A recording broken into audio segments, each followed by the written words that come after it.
आकाश बेटा, हाँ माँ। ला दूध पीला। पियो तो।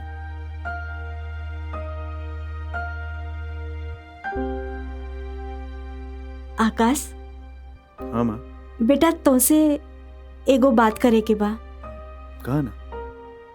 देख बेटा, हम उम्र के हिसाब से थक गइल बानी। सोचतानी कि केहू घर देखे वाली एगो आ जाए तो हमहू के आराम मिल जाए।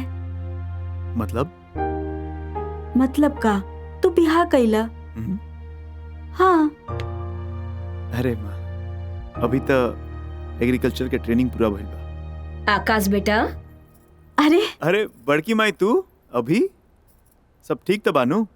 हाँ। का बात बा दीदी, इतना रात में अकेले? मंगल के भेज देले रहा तू? अरे इहे तो आफत बा। मंगलवा 2 दिन हो गइल दुल्हन के छोड़े खातिर गइल रहे। ओकरा माई के तबीयत खराब रहे ना, ओही से। लेकिन अभी तक आइलस ना। हमरा चिंता हो रहल बा। ये आकाश बेटा, तू तनी चल जाइता ना रसलपुर और जाके देखता कि का हाल बा, का बात बा। हाँ आकाश, जा बेटा, ये बहाने दुल्हन के मतारी के कुछ हाल पता मिल जाई। मौका पाके देवांशी से भी बात कर ले।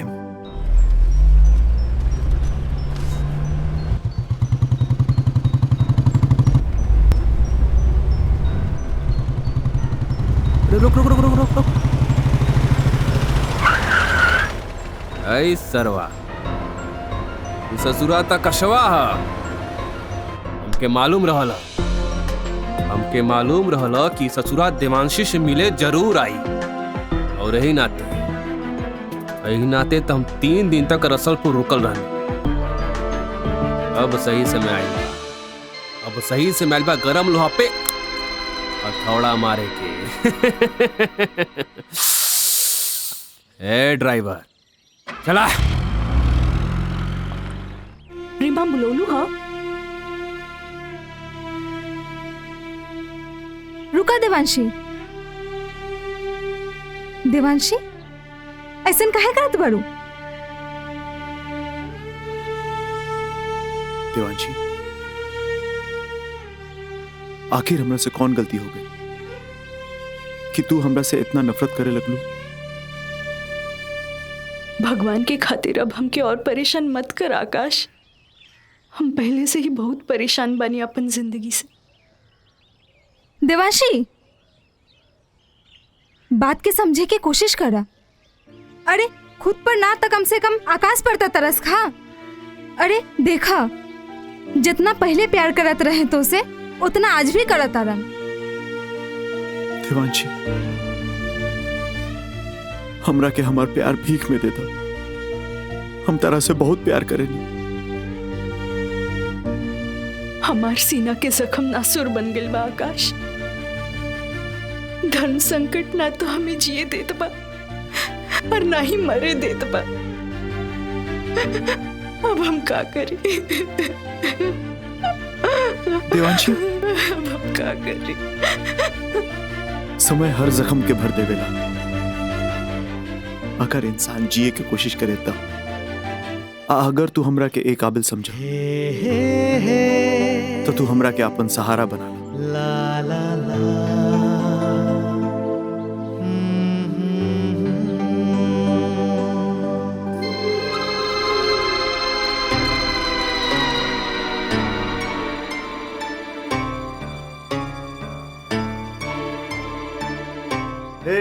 अरे वाह, का बात हो गई, यूं हो गई। का रे मंगला, कितना कमीना हो गई ले रे तू, कितना कमीना हो गई ले। हम कहले रहे कि तू वहां ना रुकी है, लेकिन तू 3 दिन तक रुक गई ले रसलपुर में। काहे कि तुम्हारा देवांशी और आकाश के बीच में नाजायज संबंध बा।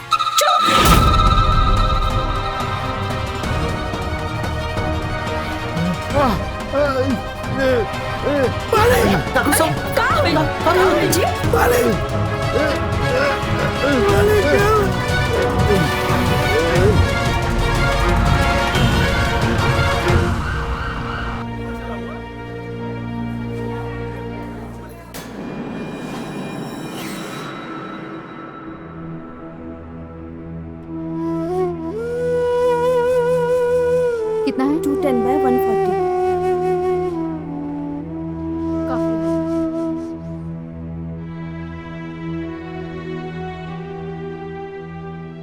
डॉक्टर साहब कैसन बाड़न? चिंता करने की बात नहीं है। भगवान का लाख लाख शुक्र है ठाकुर साहब बच गए हैं, लेकिन उनको दिल का दौरा और पैरालिसिस दोनों एक साथ अटैक किया। आप उनको दवाई टाइम पे देते रहिएगा, जल्दी ठीक हो जाएंगे। मंगल, मैंने कुछ दवाइयाँ लिख दी हैं, ये आप जाके डिस्पेंसरी से ले लीजिएगा। जी डॉक्टर। रुका मंगल, हम चलता नहीं।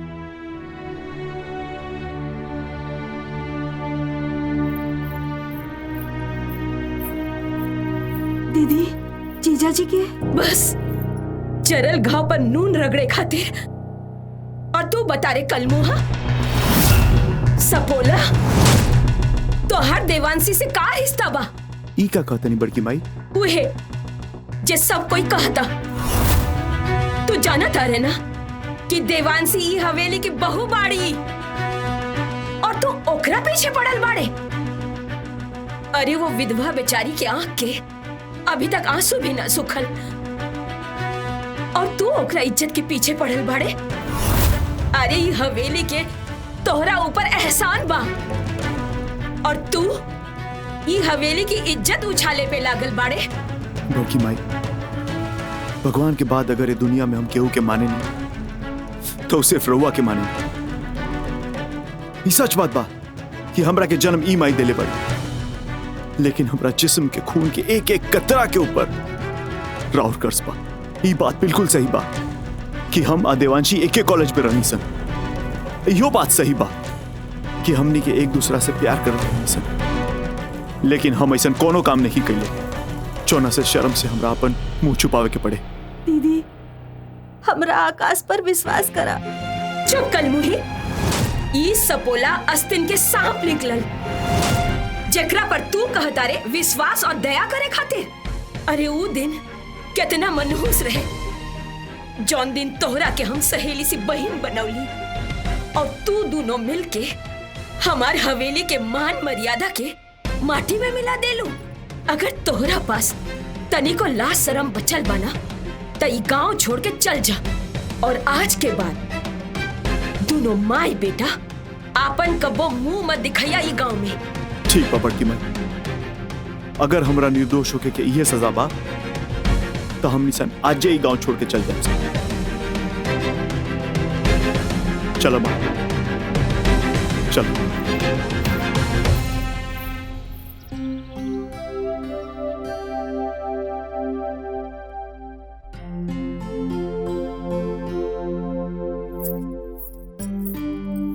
ए दुल्हन, तू नैहर से आ गईलू ना, बड़ा नीमन कइलू।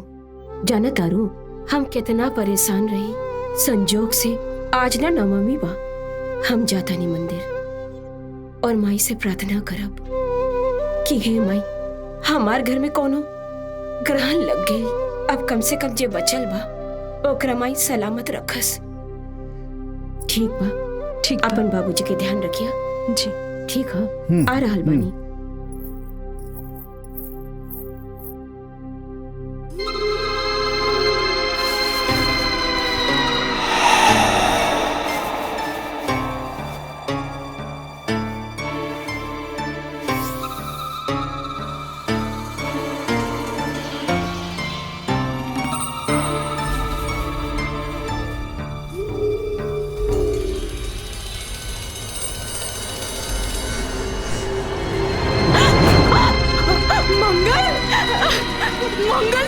मंगल छोड़ हमरा के। मंगल छोड़ हमरा के, छोड़। बाबूजी छोड़ हमरा के।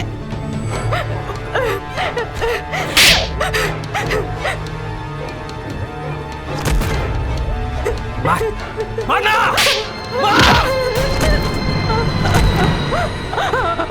रोक।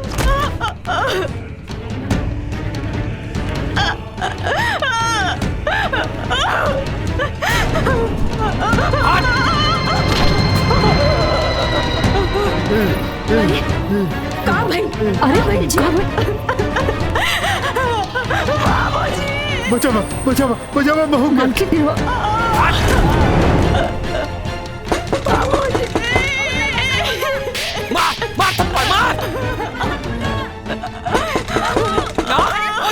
जी बदतमीज कहीं के, कहीं ना कहीं का जकरा हम रक्षक समझ ली वे भक्षक बन गई रे। आस्तीन के सांप कमीना कहीं के, भाग यहाँ से भाग।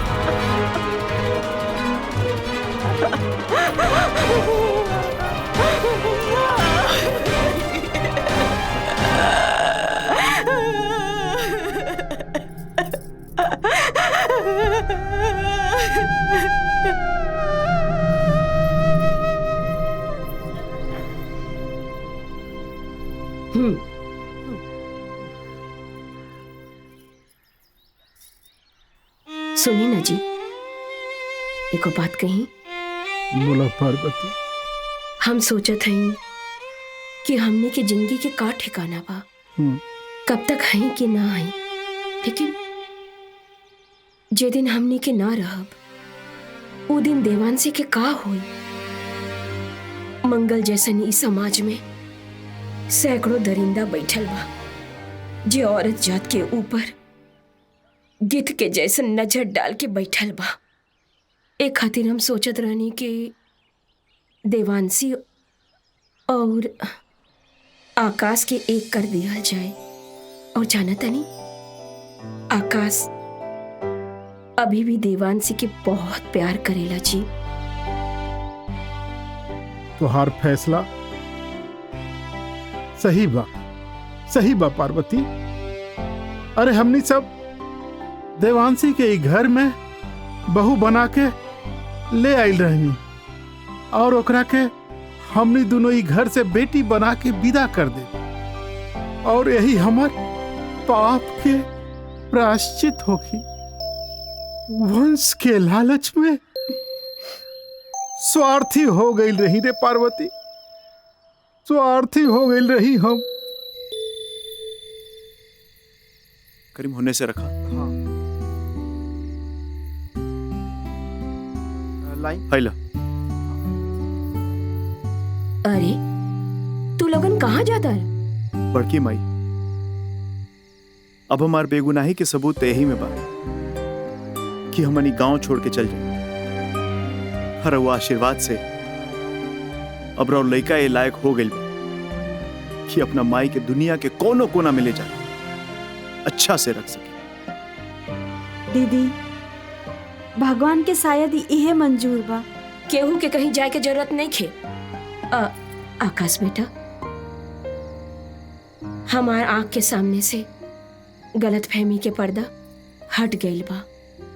जौन औरत के कोह उजड़ गईल हो, पति बीमार हो, ओकर मन की स्थिति का हो सकेला। दिव्यांशी हमार बहू ना बेटी बाड़ी, और वो बेटी के हम रिश्ता लेके आइल बाड़ी तोहरा पास। तोहरा से ज्यादा ओकरा कोई प्यार ना कर सकेला, और हम ये चीज के जाना तानी। तू ओकरा के अपन पत्नी बना ला बेटा। और प्रभा, हम तो ओकरा के जे बोलने रही ओकरा भूल जा, और देवांशी के बहू के रूप में स्वीकार कर ला। हम धन्य हो जाइब। नाना दीदी ना, हमरा के शर्मिंदा ना करी। ईता हमार खुश नसीबी बा। बेटा आकाश, लागत आ कि देवांशी तोहरा खातिर ही बनल बा।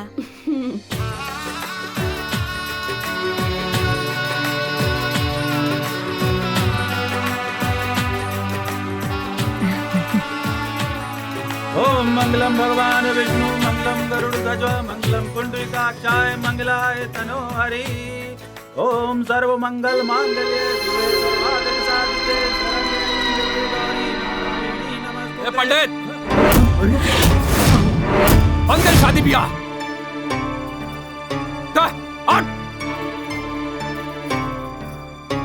और हो दूल्हे राजा, चलो निकाला ही माला और पगड़ी, डाला हमने कपारे में, ना तो तुरंत दुल्हन के कनपट्टी उड़ा दे। चल।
ते मंदिर में बड़ी से बच गईस।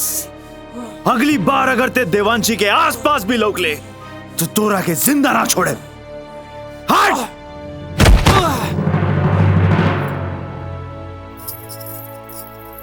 आकाश, तू ठीक तो बड़ा ना?